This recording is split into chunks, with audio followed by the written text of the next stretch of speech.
Hipokalemi menyebabkan lemes pada pasien penyakit ginjal. Ya, sahabat GH, semoga selalu sehat dan berbahagia. Selamat datang di obrolan singkat seputar ginjal dan hipertensi. Saya Dr. Iputu Arsana, dokter spesialis penyakit dalam, konsultan ginjal hipertensi.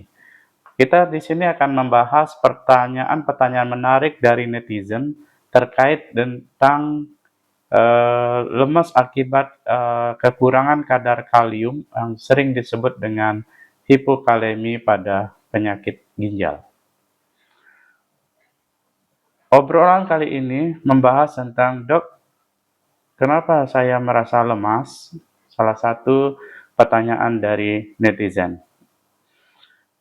Secara umum, hipokalemi atau kadar kalium yang kurang dari normal, di mana kadar kalium normal itu kisaran antara 3,5 sampai 5,0. Kadar di bawah itu akan dikategorikan sebagai hipokalemi.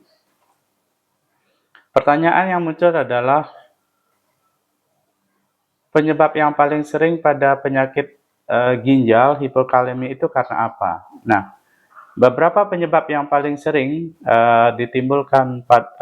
yang menimbulkan hipokalemi atau kadar kalium yang rendah pada pasien ginjal itu karena ketidakmampuan ginjal untuk mengatur kalium dengan baik.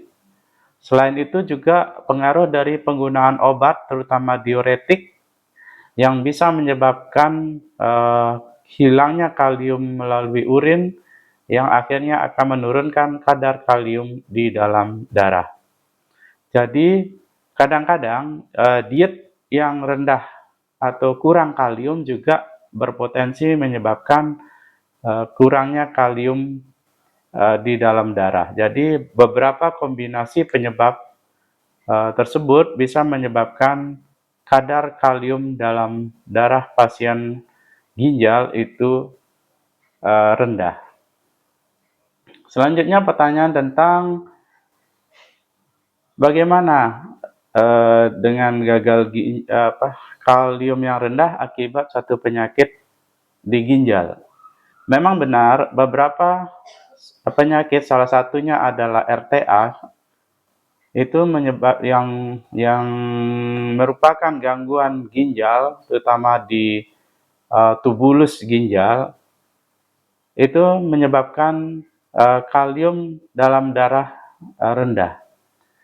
Sebenarnya ada dua tipe dari RTA atau renal tubular acidosis, yaitu tipe 1 dan tipe 2, di mana tipe 1 itu gangguan di distal, yang kedua atau RTA tipe 2 itu di proksimal. Kalium yang rendah yang terkait dengan RTA itu untuk obatnya itu sebenarnya, atau salah satu terapinya itu adalah menggunakan natrium bikarbonat. Itu untuk apa? Untuk mengembalikan atau mencegah terjadinya asidosis metabolik pada pasien tersebut. Tapi ini memang butuh penanganan jangka panjang dan penanganan tepat. Jadi apabila penurunan kalium itu terkait dengan RTA, segera untuk menghubungi dokter ataupun fasilitas kesehatan untuk dapat didiagnosis dan ditangani lebih lanjut.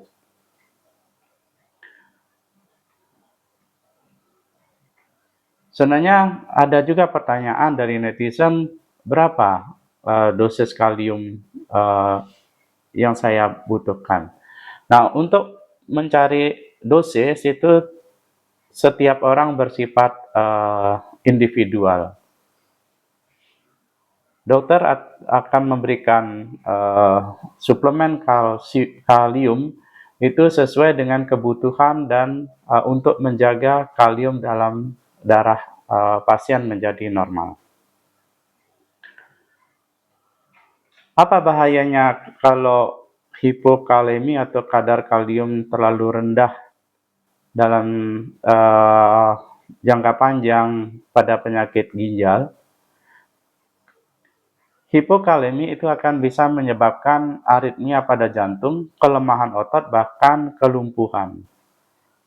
Selain itu juga akan memperburuk fungsi otot, membuat kelelahan dan bisa menyebabkan gagal jantung. Jadi jangan dibiarkan hipokalemi terjadi dan berlangsung dalam waktu yang lama.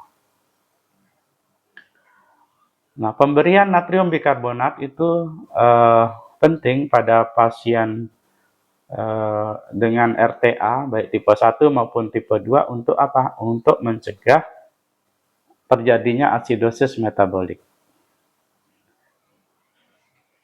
Hal apa saja yang perlu dilakukan pemeriksaan, yaitu yang pertama perlu diperiksa namanya analisa gas darah, mengukur pH darah, mengukur bikarbonat serum, maupun PCO2 atau kadar dari CO2 dalam darah. Karena itu terkait dengan keseimbangan asam basa di dalam darah. Perlu juga dievaluasi adakah anion gap pada darah pasien atau netizen, ya. Sebenarnya untuk RTA itu ada pengaruh hormonal, ya. Salah satu yang terkait adalah defisiensi aldosteron maupun dipengaruhi oleh patogenetik, yaitu adanya mutasi gen yang terlibat dalam transport bikarbonat di dalam tubulus ginjal. Jadi pada RTA kadang bisa merupakan kombinasi kedua hal tersebut. Demikian bahwa apabila ada kelemahan yang dirasakan netizen pada penyakit ginjal, itu perlu diperiksakan lebih lanjut untuk dapat dievaluasi apakah ini terkait dengan penurunan kadar kalium dalam darah atau hipokalemi, sehingga dapat diberikan penanganan yang tepat. Terima kasih Sobat GH. Semoga obrolan singkat ini dapat bermanfaat dan menambah pengetahuan netizen tentang topik ini. Salam ginjal hipertensi.